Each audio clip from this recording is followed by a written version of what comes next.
விஜய் அவர்கள் முதல்வராக பதவியேற்றுவிட்டார். நாளை சட்டமன்றம் கூடுகிறது. தற்காலிகமாக சபாநாயகர் தேர்ந்தெடுக்கப்பட்டிருக்கிறார் அப்படிங்கிறது சொல்லப்படுகிறது. என்ன நடக்கும் இனி?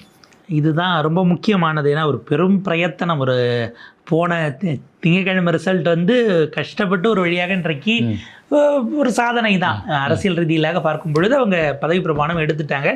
அவரோடு சேர்ந்து 8 அமைச்சர்கள் எடுத்துருக்குறாங்க. நம்ம அந்த அமைச்சர்கள் அதை பார்த்துட்டு அதுக்கு பிறகு சபாநாயகருக்கான விஷயங்களுக்கு வரும். ஏன்னா அந்த 8 அமைச்சர்கள் எதிர்பார்க்கப்பட்டவர்கள் தானாலும் கடைசி நேரத்தில் அவங்க கீர்த்தனா எதிர்பாராத ஒரு என்ட்ரண்டாக இருந்திருக்கிறார்கள். ஸோ லிஸ்ட்டுன்னு பார்க்கும்போது முதலாவதாக திரு சி. ஜோசப் விஜய் அவர்கள் முதலமைச்சர், அடுத்ததாக புஷி ஆனந்த் அவர்கள் இருக்கிறாங்க. அப்படி பார்த்தா செங்கோட்டையன் அவை முன்னவராக வருவாருங்கிறதே அடி வாங்குது. ஏன்னா நம்பர் 2ஆக இவர் இருக்கிறார். வழக்கமாக இதுக்கு முன்பாக அது கன்வென்ஷன் படி அப்படி இருக்கணுமாங்கிற கேள்வி இருக்குது. அவை முன்னவராக உட்கார்றதுக்கு முதலமைச்சருக்கு அடுத்த இடத்துல இருக்கிறவங்க தான் பெரும்பாலும் அவை முன்னவராக இருப்பாங்க. உதாரணத்துக்கு நீங்கள் முதலமைச்சராக கலைஞர் இருந்தபோது பேராசிரியர் அன்பழகன் அவர்கள் நம்பர் 2 அப்படிங்கிறது தான் லிட்டரலாக. ஸ்டாலின் இருக்கும்போது துரைமுருகன் அப்படிங்கிறது, ஜெயலலிதா அம்மையார் இருக்கும் பொழுது ஓபிஎஸ் கொஞ்சம் காலம் அவை முன்னவராக இருந்திருக்கிறார். ஸோ அந்த நம்பர் 2ஆக வர்றவங்க அப்படிங்கிறவங்க எய்தர் சீனியாரிட்டி படியாக இருக்கும், இல்லைனா கேபினெட்டில் முதலமைச்சருக்கு அடுத்த இடம்ங்கிறத தான் உறுதிப்படுத்துவாங்க. அப்போ அந்த வகையில் பார்க்கும்போது புஷி ஆனந்த் தான் அவை முன்னவராக வாய்ப்பு இருக்குங்கிற விஷயமும் ஓடிக்கிட்டு இருக்கு. இதற்கு அடுத்து பார்த்தீங்க அப்படின்னா ஆதவ் அர்ஜுனா. கட்சியை பொறுத்தளவில் விஜய்க்கு அடுத்தது இருக்கிறது அவர் தான். புஷி ஆனந்த் அவர்கள் தான். செங்கோட்டையன் அவர்கள் பின்னால் வந்திருந்தாலும் கூட அவர் இவரை எப்படி அடுத்த இடத்துக்கு நகர்த்துவது அப்படிங்கிற சிக்கல்கள் இதில் இருக்குமா? அவர் ரொம்ப சீனியாரிட்டிங்கிறதுல அது என்னவா வரப்போகுதுங்கிறத நம்ம பார்க்கணும். ஸோ விஜய், புஷி ஆனந்த், ஆதவ் அர்ஜுனா 3வது, 4வது அருண்ராஜ், கேஜி டாக்டர் அருண்ராஜ், 5வது தான் திரு செங்கோட்டையன் அவர்கள் வர்றார். அவருக்கு அப்புறம் வெங்கட்ராமன் மயிலாப்பூர் எம்எல்ஏ அமைச்சர், பிறகு நிர்மல்குமார் 7, அதுக்கப்புறம் ராஜ்மோகன், டாக்டர் டி.கே. பிரபு, அதற்கப்புறம் கீர்த்தனா அவர்கள். ஸோ இந்த ஆர்டரில் இப்போதைக்கு இவரையும் சேர்த்து 10 பேர் முதலமைச்சரையும் சேர்த்து அப்படிங்கிறதா பொறுப்பேற்றிருக்கிறாங்க. துறைகள் அப்படிங்கிறது வரும். மேபி துறைகளை இப்போ ரிலீஸ் பண்ணுறாங்களா இல்லை கொஞ்சம் நேரம் எடுத்து மற்ற அமைச்சர்களும் உள்ளே வந்த பிறகு. ஏன்னா ஹோல்டு பண்ணியிருக்கிறதுக்கான காரணம் அடுத்த லிஸ்ட் இருக்குது அப்படிங்கிற ஒரு விஷயம். 2வது காங்கிரஸில் இன்னைக்கு யாரை கொடுக்குறதுங்கிறதுல நான் காங்கிரஸ்குள்ளேயே ஒரு முடிவு வரல.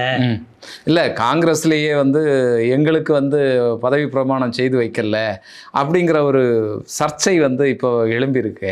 சர்ச்சையா வருத்தமாங்கிறது தெரியல. பொதுவெளியில் அவங்க இப்போதைக்கு அதை பேச மாட்டாங்க. ஏன்னா இப்போ தான் சேர்ந்துருக்கிறோம், புது கூட்டணி, மேடையில் விஜயும் ராகுலும் கைகளை உயர்த்தியதாகட்டும், ஒட்டுமொத்தமாக அவர் அதை பார்த்த பார்வையிட்ட இன்னும் அது அவர் ஆதரவுன்னு பார்த்தாரா, இவ்வளவு செல்வாக்கு இருக்கான்னு நம்ம அரசியல் துறையில் என்ன மதிப்பீட்டில் பார்த்தாங்கனாலும் மகிழ்ச்சியான தருணம். செங்கோட்டையனை குறித்து இவர் ஒவ்வொருத்தர் போகும்போது அவங்கள பற்றி விஜய் அவர்கள் பேசிக்கிட்டது.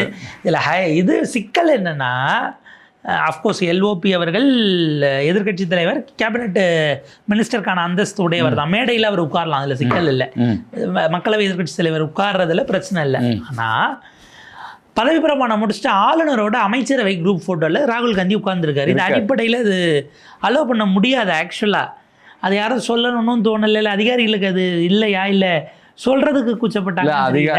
அதிகாரிகள் தரப்புல இப்படி ஒரு இது இருந்திருக்கு. அது புரோட்டோகால்ங்கிறத விலக்கி இருந்திருக்கணும். இல்லை அதான் ஃப்ராக்ஷன் ஆஃப் மொமெண்ட்ல தகவல் தெரிவிச்சுட்டு இருந்திருக்கணும். இல்லை இவர் மேலே ஏற மாட்டாருன்னு அவங்க அதை யோசிக்காம இருந்தாங்களா? இப்படியான பல கோணங்கள் இருக்கு.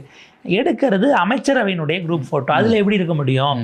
இப்போ வழக்கமாக ராஜ்பவனில் தான் முடிச்சுட்டு வெளியில் அந்த லானில் உட்காந்து இப்போ மேலே அங்கே பொறுப்பு எடுத்தாலும் குடியரசுத் தலைவரோட உட்காந்து எல்லாரும் ஃபோட்டோ எடுப்பாங்க. இல்லை அது ஆங்கிலத்தில் பேசாதனால அவர் ராகுல் காந்திக்கு அது போய் சேரலையா? சரியா? இல்லை ஆங்கிலத்தில் தான் பேசினாங்க. ஆங்கிலத்திலையும் இதுங்கிறது பைலிங்குவலாக தான் இருந்தது. ஆங்கிலம் மற்றும் தமிழில் தான் தொகுத்து வழங்கினாங்க. ஆக்சுவலாக தலைவர்கள் அவங்களுக்குள்ளே பேசிகிட்டு இருக்கும்போது அதெல்லாம் அது எந்த அளவுக்கு கான்ஷியஸாக கேட்டாங்கங்கிறது இருக்குது. அரங்கம் அது இருந்துக்கிட்டே இருக்கே, அரங்கம் அதிரட்டுமேங்கிற மாதிரி அவங்கெல்லாம் ஒரு பெரிய பேரிரைச்சலுக்கு நடுவில் இருக்கும்போது அதுவும் ஒரு சிக்கல் தான். ஸோ இதுவே மரபு மீறலாக தான். நீங்கள் குரூப் ஃபோட்டோங்கிறது அது எவிடென்ட் ஆகும். கேபினெட்டோட குரூப் ஃபோட்டோ அது இதுவே அடுத்த ஒரு செட்டு கேபினெட் எடுத்தால் எல்லாரும் சேர்ந்து குரூப் ஃபோட்டோ எடுக்கணும். அந்த புதிய ஆளை மட்டும் தனியாக எடுத்து சேர்க்க மாட்டாங்க. திரும்ப அத்தனை அமைச்சர்களும் போனோம். புதிதாக யாராவது ஒருத்தர் திடீர்னு மாற்றி எடுக்கிறாங்கனாலும் மொத்த அமைச்சர் 32 பேர் 33 பேர்னா எல்லாரும் போய் நின்று அவர் ஒருத்தர் பதவியேற்ற பிறகு கும்பலாக ஆளரோட குரூப் ஃபோட்டோ எடுக்கணும். இது ஒரு 50 வருஷம் கழிச்சு இந்த புகைப்படத்தை பார்க்குறவங்களுக்கு அடடா ராகுல் காந்தி அவர்களே தமிழ்நாடு அமைச்சரவையில் இருந்திருக்காரு, அது போயிடும். இது தவறான வரலாற்று பதிவு கூட போயிடுங்கிற பாயிண்ட் இருக்கு. சரி, அது ஏதோ ஒரு தவறுதெல்லாம் நடந்து போச்சு. ப்ராபப்ளி இதற்கு பதிலாக, ஏன்னா இது அரசு ஆவணம், இன்னைக்கு டிஐபிஆர் இது வெளியிடும். டிஐபிஆர்ல தமிழ்நாடு அரசினுடைய செய்தி மற்றும் தகவல் ஒலிபரப்புத்துறை இருக்காங்க இல்லையா, அவங்க வெளியிடுவாங்க. ஆச்சா, அவங்க வந்து செய்தித்துறையில இருந்து வெளியிடும் போது அந்த ஃபோட்டோ தான் வெளியிட முடியாது, தான் எடுத்தது அவங்களுடைய கேமரா டீம் தான் ஆரம்பத்தில் விட்டுருக்க போகிறாங்க. எடுத்தது பதவி ஏற்ற பிறகு மாண்புமிகு ஆளுநர் அவர்களுடன் மாண்புமிகு அமைச்சர்கள் எடுத்துக்கொண்ட குழு புகைப்படம்னு போடுவாங்க. ஸோ அது வந்து அது ஃபேக்சுவலி அது சரியாக இருக்காதுங்கிறது டாக்குமெண்ட் பண்ணப்படும். அரசு ஆவணங்கிறது தான் நம்மளுடைய. அதில் ஏதாவது எரைஸ் பண்ணி அதில் ஏதாவது எடிட் பண்ணி ஒட்டி அப்படி ஏதாவது பண்ணுவாங்களா? அரசு குமார் சார் அப்படிங்கிற மாதிரி ஊரே லைவ்ல பார்த்துருச்சிருக்கீங்க, இதுக்கப்புறம் என்ன அப்படிங்கிற மாதிரி. ஆக்சுவலாக இப்போ இதுதான் லைவ் வந்த பிறகு அது ஒரு காரணம் தான். இப்போ நீங்கள் நாடாளுமன்றத்தில் பேசுறீங்கன்னா பேசுறது லைவ்ல போயிடும். சில இதெல்லாம் அவை குறிப்பிலிருந்து நீக்கிடுவாங்க. அவை குறிப்பிலிருந்து நீக்கினது அவை குறிப்பில் இருக்காது. நாளைக்கு இப்போ 100 வருஷம் கழிச்சு வரோம்னா அதை எடுத்தாங்கன்னா இவங்க பேசுறது நீக்கப்பட்டதுன்னு தெரியாது. சில இடங்களில் அதை எடிட் பண்ணாத இது அவைலபிளாக இருந்தால் எடிட்டடுங்கிற ஒரு பிராக்கெட் மட்டும் போடுவாங்க. ஏதோ ஒரு வார்த்தையை பயன்படுத்திருக்காரு, நீக்கப்பட்டிருக்குன்னு தெரிஞ்சுக்கலாம், எக்ஸ்பென்ஸ் பண்ணதுன்னு. ஆனால் லைவ்ல பார்த்தாங்கன்னா அந்த வீடியோ லைவ்ல சுற்றிக்கிட்டே தான் பேசினாருங்கிறது ஆவணமாக இருக்கும். அவங்க டிஜிட்டல் ஆவணத்துக்கு போனாங்கன்னா அந்த மாதிரி தான் எடிட் பண்ணலாம், தூக்கினாலும் அது தெரியாதாங்கிற ஒரு விஷயம். ஸோ இப்போ இதை தாண்டி நம்ம நகர்ந்தோம்னா இது அடுத்த கட்டத்திற்கு வந்திருக்கிறது. தற்காலிக சபாநாயகர் அப்படிங்கிற ஒரு முடிவை நோக்கி நகர்ந்திருக்கிறாங்க. தற்காலிக சபாநாயகர் யாரா தேர்ந்தெடுக்கிறாங்க? வழக்கமாக என்ன கன்வென்ஷன், இதுவும் உங்கள் மரபு இல்லை. நான் கேட்குறது தற்காலிகமாக ஏன் தேர்வு பண்ணுறாங்க, இன்னும் ஒரு குழப்பத்தில் இருக்கா? இல்லை, அதுதான் விதி. என்ன விதி அப்படின்னா, முதலமைச்சருக்கு பதவி பிரமாணம் எடுக்கணும்.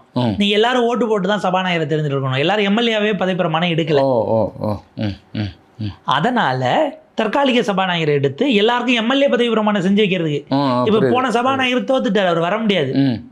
இந்த மாதிரியான சிக்கல்லாம் வரும்னு தான் தற்காலிகமாக ஒருவர் வந்து முதல்ல இவங்கெல்லாம் இன்னும் எம்எல்ஏவாகவே ஆகலை, முதலமைச்சர் பதவி பிரமாணம் முடிஞ்சிருச்சு, ஆனால் எம்எல்ஏக்கான உறுதிமொழியை ஃபர்ஸ்ட் சிஎம் தான் எடுக்கணும்.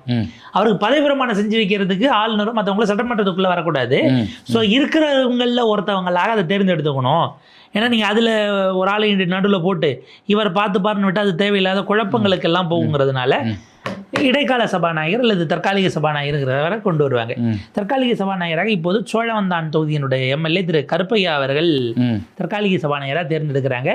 இது வந்து இவரை தான் எடுக்கணுங்கிறது ஆளுங்கட்சி பெரும்பாலும் அவங்க பரிந்துரை செய்வதாக தான் அவங்களுடைய இதை யாரும் அங்கே கேள்வி கேட்க போகிறதில்ல. ஆனால் என்ன விஷயம்னா, இத்தகைய இதில் ஒரு மரபு இருக்குது. யார் அதிக முறை வெற்றி பெற்றார்களோ அவர்களை தான் தற்காலிக சபாநாயகராக நீங்கள் தேர்ந்தெடுக்கணும். ஆளுங்கட்சிகள் பெரும்பாலும் எதிர்கட்சியை சேர்ந்தவங்க யாராவது இருந்தால் அதை செய்ய மாட்டாங்க. இப்போ உதாரணத்துக்கு 2024 தேர்தல் முடிஞ்சு நாடாளுமன்றத்தில் யார் போயிருக்கணும் அப்படின்னா, ஐ திங்க் 8 அல்லது 9 முறை வென்றவராக கேரளாவினுடைய கொடுகனில் சுரேஷ் தான் இருந்தார். கே சுரேஷ் அல்லது பிரேமச்சந்திரன் 2 பேரில் யாரோ ஒருத்தவங்க தான் அந்த இடத்துல வந்தாங்க. காங்கிரஸ்காரரை கூப்பிடணுமா அப்படின்னு அதற்கு பதிலாக பாஜகவை சேர்ந்த வேறு ஒரு எம்பி, அவர் ஆரம்பத்திலிருந்து பாஜக கிடையாது, நடுவில் ஒடிசாவில் பிஜு ஜனதா தளத்தில் இருந்து அவர் பலமுறை எம்பியாக இருந்தவர். இங்கே முதல் முறையாக அவர் பாஜக எம்பி, பட் பலமுறை எம்பியாக இருந்தவர்கிறதுனால அவையினுடைய மூத்த உறுப்பினர் அவரை உட்கார வச்சாங்க. இவங்களை விடவும் அவர் ஒரு முறை குறைவாக வென்றவர் தான், கொடுக்கனில் சுரேஷ் தான் நினைக்கிறேன். ஸோ அவரை விட ஒரு டைம் குறைவாக ஜெயிச்சதுனால இவர் தான் இடைக்கால சபாநாயகர்னு மோடி அரசு செய்தது. பல நேரங்களில் ஏன்னா சபாநாயகராக உட்கார்றவர் ஏதாவது கோளாறுகளாக பண்ணிட்டாருன்னா சிக்கலாயிருமோன்னு ஒரு என்ன கோளாறு பண்ண முடியும் இதில்.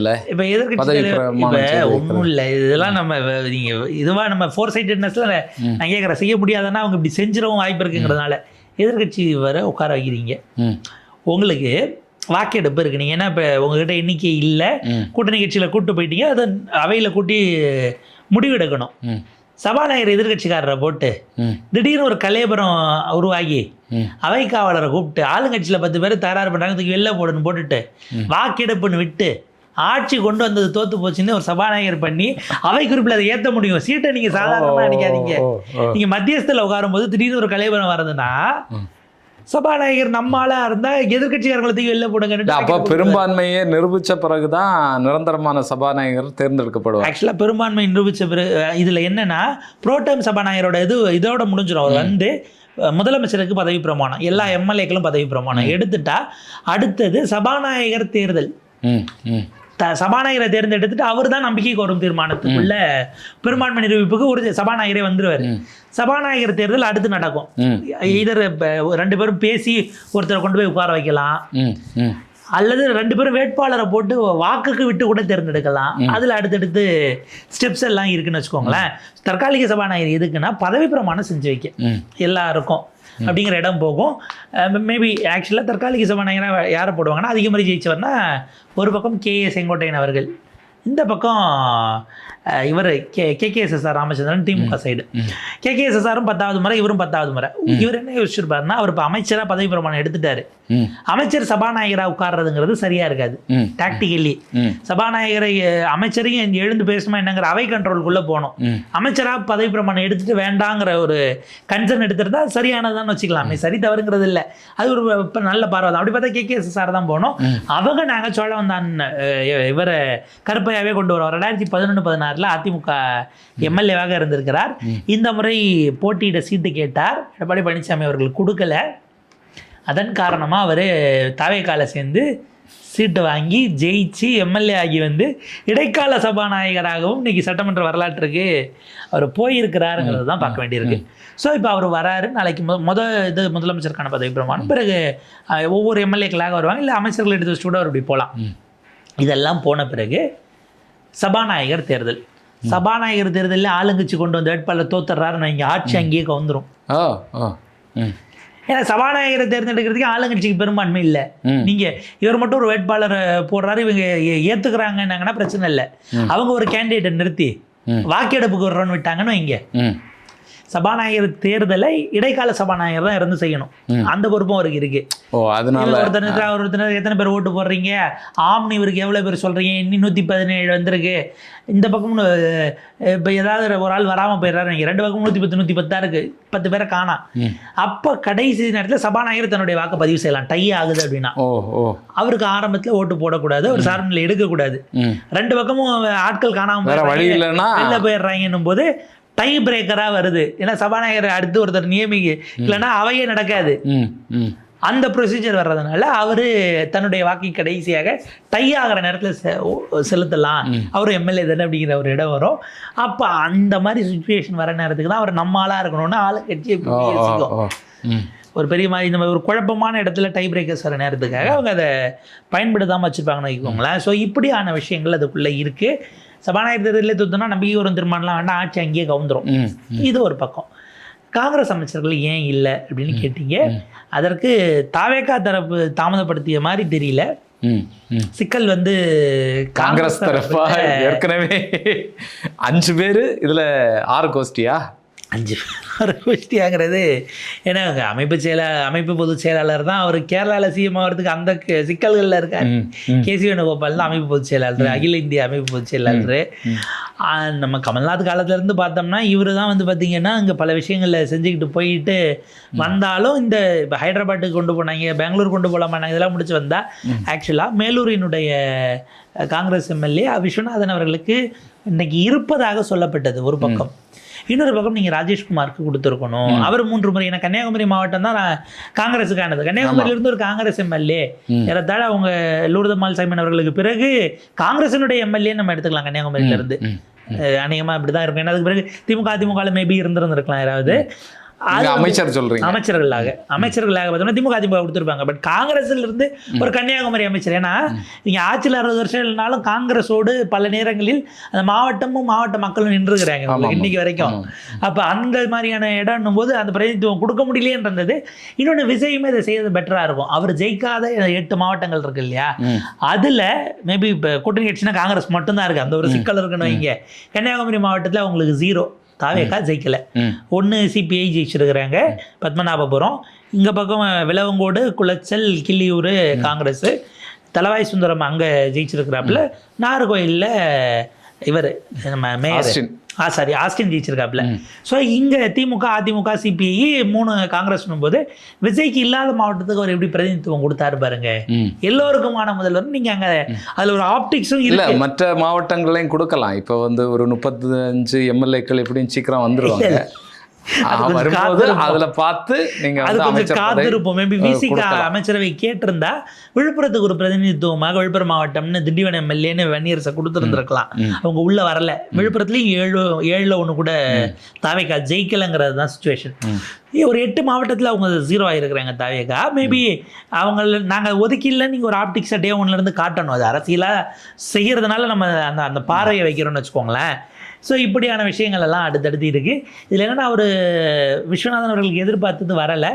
ராஜேஷ்குமார் அவர்களுக்கு கொடுக்கப்படும் அல்ல. ஏன்னா நேரத்துலேருந்து இருக்கிற 5 எம்எல்ஏல அவர் மயிலாடுதுறை எம்எல்ஏவை மட்டும்தான் நேம் சொல்லன்னு நினைக்கிறேன். அதே போல் அவர் பிரவீன், இவங்க 2 பேரை விட்டு மீதி 3 பேருக்குமே வாய்ப்பு இருக்குன்னு கிளப்பி எல்லா சேனல்ஸும் போட்டுட்டாங்க.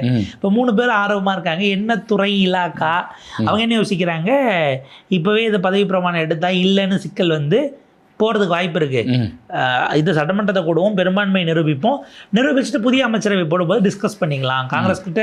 ஏன்னா கிரீஷ் வடகர் நேற்று சொல்கிற கூட்டணி ஆட்சி தான், நாங்கள் அதெல்லாம் விஜய் அவர்கள்ட்ட ஏற்கனவே பேசியாச்சு, சொல்லிட்டு தான் நாங்கள் ஒப்பந்தமே கையெழுத்து பண்ணியிருக்கோம்.